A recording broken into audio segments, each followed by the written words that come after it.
dengan hasil rapat tadi malam untuk sementara menonaktifkan Coach Azul untuk memegang menakodai tim Sriwijaya FC ini dari mulai hari ini tanggal 13 Oktober 2025.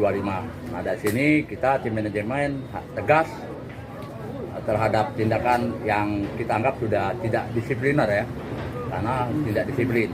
Jadi kita tidak mengacu ke hasil pertandingan-pertandingan lain karena ya ini sudah kita anggap fatal. Karena kita kondisi kita saat ini kan Sriwijaya FC sedang tidak baik-baik dengan hasil yang tidak baik.